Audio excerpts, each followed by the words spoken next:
Welcome to Rock Solid, the Round Rock Business Leaders Podcast. Join your host, Bryan Eisenberg, as he explores the journeys of entrepreneurs and companies across Round Rock, Texas. From startups and nonprofits to large organizations, each guest shares their passion for doing business in this thriving community. Let's dive in. Hi, everybody. It's Bryan Eisenberg, and welcome to Rock Solid. I'm joined today by my friend Lindsay Shappee from Family Friend Roofing and Construction. Welcome. Thank you. Let's start in a very fun place for you, I think, because you're a relatively new entrepreneur after spending a career in banking, but you're also involved in lots of different things. So the first question I want to go through is all those different things besides the chamber and all the different clubs, all those things that you're doing and how you find time to do it all. And your son's in baseball. Like, explain, because I think that's one of the biggest challenge that so many people struggle with today, but you manage to always find time. I do. And for myself, which I think is important. Yeah. There are a number of women in the community. I think that a question I get asked a lot, Dina Kavanaugh, is how do you do it all? And I always answer with, you don't see what I don't do. Or the support system that I have. I'm incredibly fortunate to have a really solid co-parenting relationship with Aiden's father and his family and my family. I get a ton of support from them. Couldn't do it without them. You want me to run through all of the things? Okay. So obviously was lastly with JP Morgan, retired as a banker almost 2 years ago, now an entrepreneur. I serve on the executive committee for Ascension Seton Williamson Foundation, where we obviously have a focus on healthcare, but then a deeper focus on the vulnerable and poor to make sure that everyone has access to the care that they need.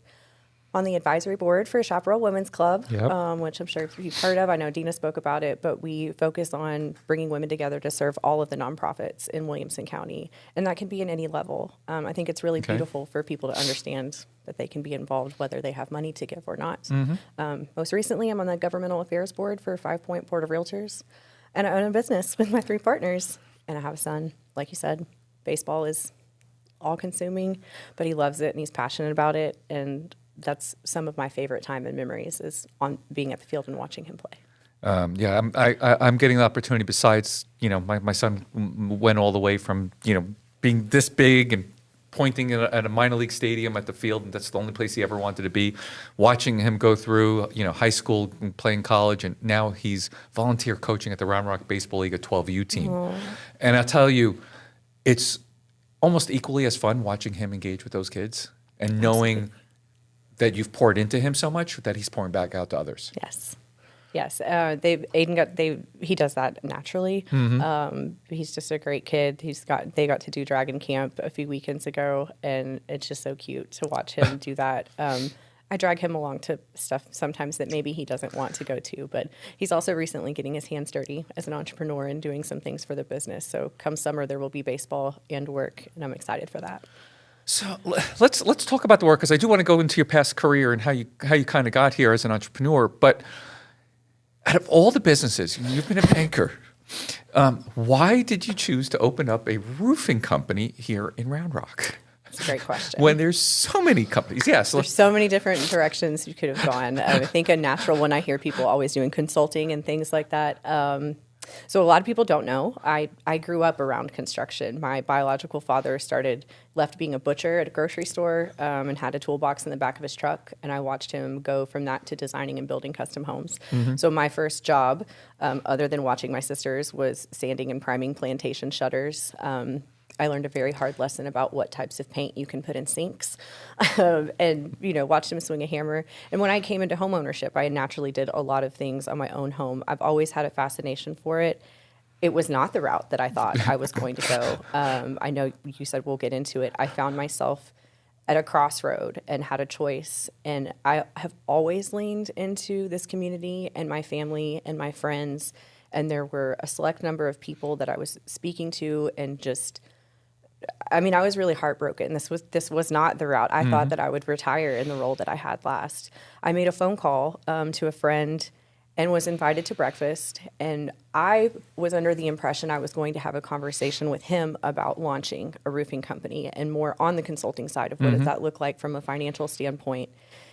And met my now partner, Aaron Bernard, And about an hour and a half later after the meeting, the conversation turned to, well, we actually don't know how to do all of these pieces, and we need somebody to run it, or run this component of it. And it was really a multifaceted role, which fascinated me because my brain runs in 5 directions at all times. Sure.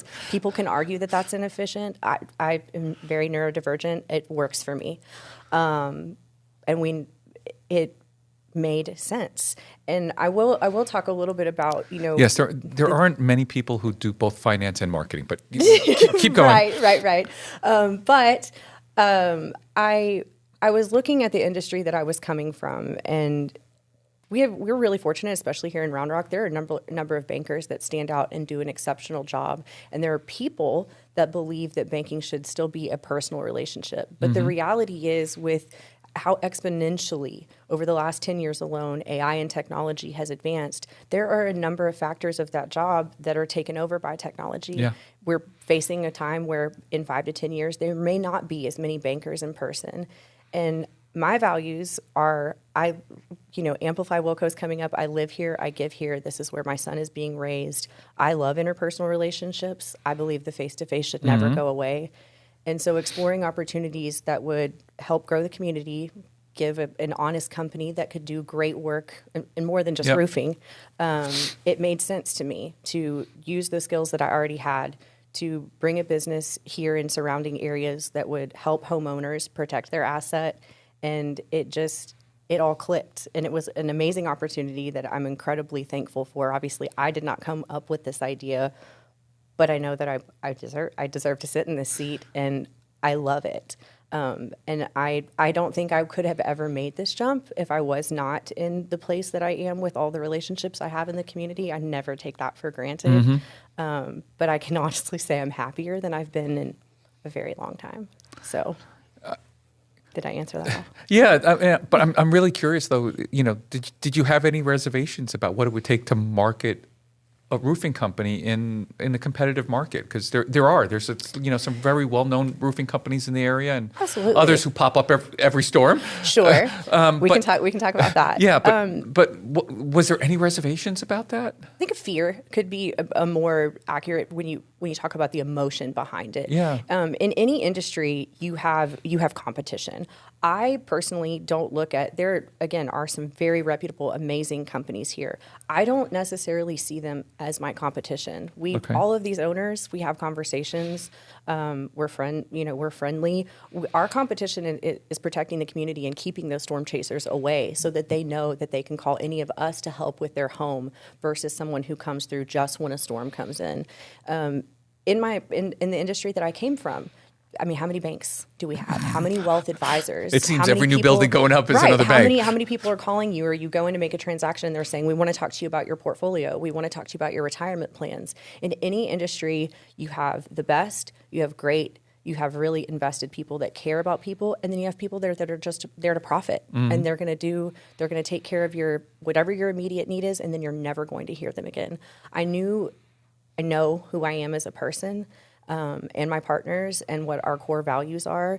And so I didn't have a fear or reservation about the success of the company, because I knew we would stick to those core values. And we all are very united on what our goals are.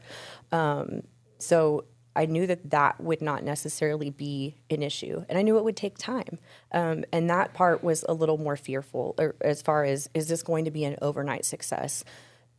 No, but at the same time, we've seen a lot of success in less than 2 years. And I knew that with the backing of the community and the relationships that I had and what our core values were, that we would be just fine. Yeah, I always like to say, success leaves clues. It leaves evidence in places. And, even in our industry, in the home care industry with my wife, when we first started 2 years ago, so we're in business kind of the same amount of time, there were 70 home care agencies in the Austin and North Austin surrounding areas, right? Now we're over 150. Every other day there's somebody else who's opening up the business. Yeah. And I'm like, all you need to do is find who's invested in the community. And those are the ones, if they care so much about the community, they're probably going to take really good care of you. Yeah.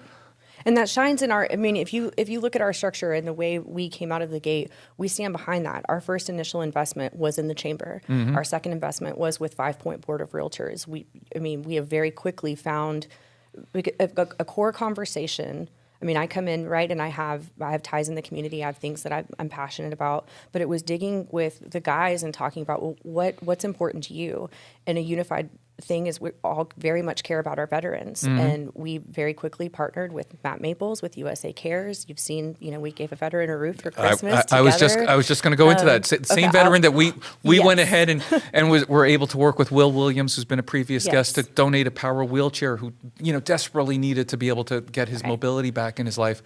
And then the next thing I hear is that, you're working with Will and Matt Maples, a fellow ambassador as well. Yeah. And he's, you're giving them a roof Yes. over the head, literally Yes. fixing the roof over the head. Yeah. So when you focus on the core of the values of your company, and the proof is in the pudding, or whatever corny saying you want to use, I mean, that was really important to me. That was honestly, for the longest time, the biggest struggle I had working with a larger corporation, because you want to be met there. I mean, I care about where my son grows up. I care about my friends in the community, education, healthcare, all of these things. And I think that also gives a lot more confidence and power to keep going and keep building and telling our story, because we know at the core who we are. And your head hits the pillow at night and you're like, man, what a cool day. Oh, I mean, there are lots of moments in my life I can't forget, but one of the ones I will never forget is when Rico first got in his chair and started moving around, and just how much that changed him. Yeah. But then seeing the same thing with the roof. Yeah. And, we haven't gone to this, and if I'm skipping ahead, I know you'll put me back, but have your moment and we can cheer together. One of the biggest proponents for this entire change was my aunt becoming terminally ill. Yeah. And I know I've shared with you, my aunt was a lifelong nurse. My grandmother was a nurse. She lived in Manor. The only thing on 290 we knew how to turn in was the 290 cafe was here, and you turned across to go to Grandma's house, and she was a nurse in Bentob Hospital. And my aunt and her husband are lifelong entrepreneurs. She's launched home health care in the Houston area.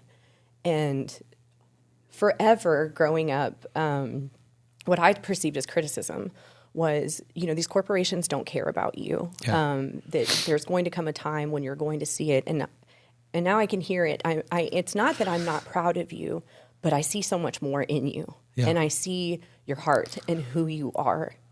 And I wish it didn't have to come to the circumstance of almost feeling like I had to choose spending time with my family and this really multifaceted, layered grief for an extended period of time for me to get here. But the reality is the opportunity to take this massive promotion, and some I'm sure would say it was a complete failure. Yeah. You keep that. Because I would say you gave me the opportunity to reinforce my values and who I am. Exactly. And to honor her legacy, which is to care for people, to be involved in your community, and to do it if you do it in a way where you put people first and honor them and where you live, you'll never go without a day in your life. And it makes me so proud. Like, she watched, unfortunately when she passed, we were just a year in, and she saw me struggle, and she still was encouraging and asked questions and never doubted me. But I'm so grateful for her, and I hope that I make her proud. And I did not want to cry on camera, but that's humanity, and I'm proud and honored. I'm honored to live and walk in her footsteps and live the life of an entrepreneur. Because I wish I would have done it years ago, but sometimes you have to walk through life lessons in order to get here. I don't know at another point in my life if I could have walked on, head on and started a business and have it go as well as it has. So everything happens for a reason, right? Well, but the same thing happened to you in corporate life, right? Yeah. You started as a teller, and you quickly escalated through the success there. And I mean, I imagine there's a lot of people who, are trying to climb that corporate ladder. Even sure. My daughter's in a career and building her reputation in business, and again, much earlier in her career. And you started getting the success and you started getting the roles, and you found yourself in a role that didn't align. What was that trigger? What was that moment that you knew, yeah, this is no longer me? What was going through your head? I've thought a lot about framing this. There were two. The one that, and you may see it on my chest, I'll never forget, being in the heart of going through my aunt's treatment and navigating my mother, caring for her, and other family dynamics. We were in a sales meeting, and the tagline was getting on to some of the people about take more time for yourself, be with your family. Our culture is family first, and we are a family. And the behind the scenes conversations and things that were happening were so conflicting for me personally at that moment that statement was made, that I could feel the flush in my chest, and I felt really alone. And the reality is, I took a really big risk. I was with some people that knew me better than others, and I knew of the culture there. But I think the word culture gets tossed around really, really easily, right? To say and preach that is the culture. I'm not insane. I am very aware of my feelings and validating them and watching things that happen. That is not the culture. Because in no other corporate culture within the same organization and company and other ones that I worked with had I ever experienced something that had to do with my family and a number of other things that were going on where that was the response. I felt like a failure, even though there were still assets and things that were moving. The other biggest piece is there was a conversation that happened, and I'll keep it very brief, but my reputation came into question. And I remember the end of the multiple conversations that were unnecessary. It being, well, in good news, luckily your reputation wasn't harmed. And again, the visceral anger that it lit within me, knowing how I conduct business and knowing the multiple things that happened, I went home, still was running a number of events in the community. I went through, I think, 3 in one weekend. And that Sunday I woke up and I couldn't get up. And I felt very desolate, very dark, very depressed, really misunderstood. And I remember thinking there wasn't a way out because of all of the number of people that I would let down, because of how, just the way that this journey had unraveled and the way it had happened. And I spent time, I told no one, not even, I may have told my mom 48 hours after it happened, and I did tell my best friend like the day after, but when I made the decision to go on leave, I told absolutely no one. And I remember staying alone in my room. I arranged, obviously, care for Aiden, and I'll touch on that in a little bit, but when I thought I felt so alone and I thought I had hit rock bottom, there were some really unhealthy thoughts that were going in my head. My phone and the way that it was going off for all of the people that I wasn't showing up for that I usually would have, it was really interesting to notice who really knew something was wrong versus people just being angry that I realized down the road they probably didn't belong in my life. And what that did for me, though, is it shut out all of the exterior voices and all everybody else's opinion of who I should be and what I should do. And I thought that if I could recover myself from burnout in 12 weeks, probably not possible, that I could go back and I would hit it head on and I would be successful and everything would be great. And the more time I spent by myself in my own space, trusting the very inner voice, it just said, this no longer serves you. You're not meant to be here.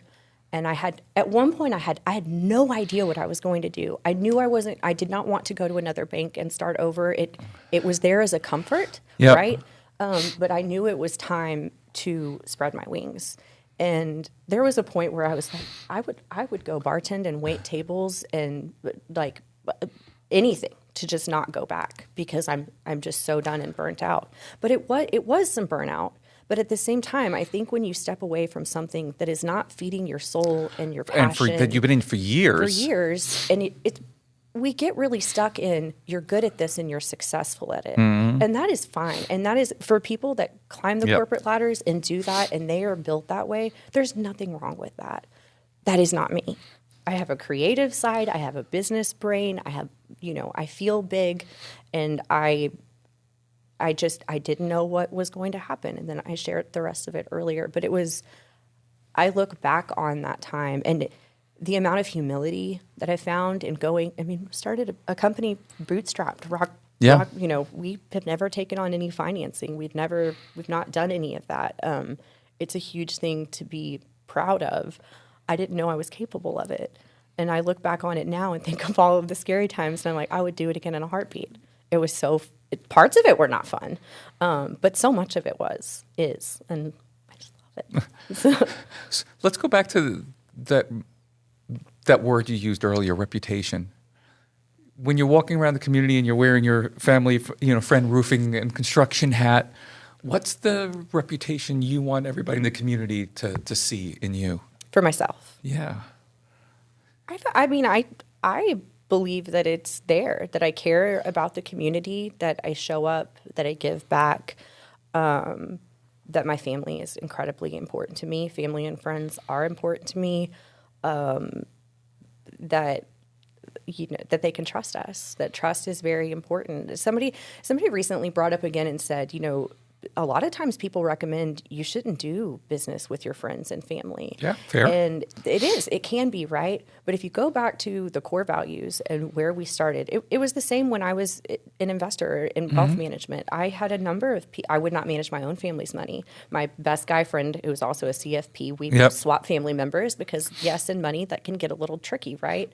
But if you really live and breathe and die, that your quality of work is a certain tier, that you're always going to do right by someone, then doing business why with would you want friends anyone and else to do family, it? Right. Why would you give it to anyone else? And I feel so confidently in the practices that we have in place and the quality of work that I love doing business with friends and family. We probably wouldn't be in business if we did not do business with friends and family. So I feel like that's there. I want people to know that they can come to me for help, that developing our youth is really important to me. Try not to spoil another episode, but I was fortunate to listen to a little bit of it and hear that it's not always talent, it's skill, right? Yep. And so leaning into this younger generation that is so inundated with technology and being able to fine-tune relationship and interpersonal skills and being involved in your community. All of our project managers, anyone that works with us, has to be out in the community, whether that is networking with realtors, insurance agents, lenders. Giving back also is mandatory. So I think that's who I am. And I believe that the core group of people and people that know me know that I am very passionate about our community. I care about people. I'm a very strong advocate for when, something happens, and I'm not scared to use my voice. And some people don't like that, and that's okay. But I feel like I have a good hold on how I'm perceived and how I want to be perceived. And then the last but the most important piece is that I'm a mom. Yeah. I think everybody knows that, though. I mean, I brag. Sorry, Aiden. But I that child has given me a lot of skills and patience and happiness, and I feel like I have a good hold on what I want to be perceived at and how I am perceived. I know without a doubt that Family Friend will continue to succeed in the next 2.5 years. I'm not going to take you 5-10 years from now, but sure. It's going to keep growing in the next 2.5 years quite a bit. What's your concern about keeping that culture and keeping, those young people, getting out there and doing all of those things that they're doing currently? Sure. I think we have a good hold on that too. There have been a number of different times where we've had the opportunity to scale very quickly, and it's very intentional that we have not. We've had people that have come and join our team, and they were not a match for our culture. And we've really honed in on who's the right person. And some people would go, that's so crazy. Like, you're just selling a roof. It's not just a roof. It's roofing and construction. Yep. So we offer all trades. I think this comes from being a fiduciary and having to care for people's assets so much. And Yes. when I look at a home, not only is it the place where your head hits the pillow and it's your safety harbor, but it's an asset class and part of your portfolio. And the biggest one for most people. Yes, the biggest one for most people. So, I mean, some it's all they have, Yeah. right? And so that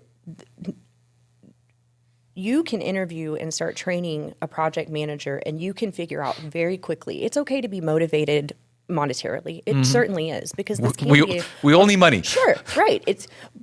You can quickly pick out who has the right intentions, and we are perfectly fine growing at a slower pace. You will see it pick up this year as some things expand, and we've obviously brought on a different region, and we're expanding. Again, I can't unveil it yet, but additional things that we will be offering. But you do that by scaling appropriately, not just for profit, but for the foundation and core of what your company is. It's very easy to scale and have reps and make a whole ton of money and go, oh my gosh, but that's also a recipe for crash and burn, right? If I have a little wave of fire and then I throw it into a forest and it explodes, well, then I need how much water does that take to put out?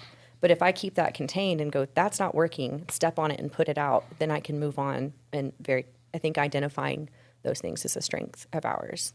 So We have the women of Wilco coming up with the Round Rock Chamber in a few weeks. Yes. I don't know if this episode will be out by then, but maybe even for the following year. But if you had a chance to speak to the women in Wilco, whether they're in their careers or whether they're thinking about being an entrepreneur or they're currently an entrepreneur, why do you think it's important for them to be in that room, to show up in that room with this community? That's a fantastic question. And the finalists this year, I think, do the list of finalists on this year, I paint a beautiful picture of all of the different lanes that you could potentially be in to be nominated in that room. Like, your wife is nominated. Stacy Johnson, my great friend from Central Texas Table of Grace, that's an amazing nonprofit. You have a number of women from different roles. And what I want women to understand, to know, to live and breathe is there is a way. First of all, use your voice. But you don't have to stand at the top of a mountain, scream at the top of your lungs in order to be heard.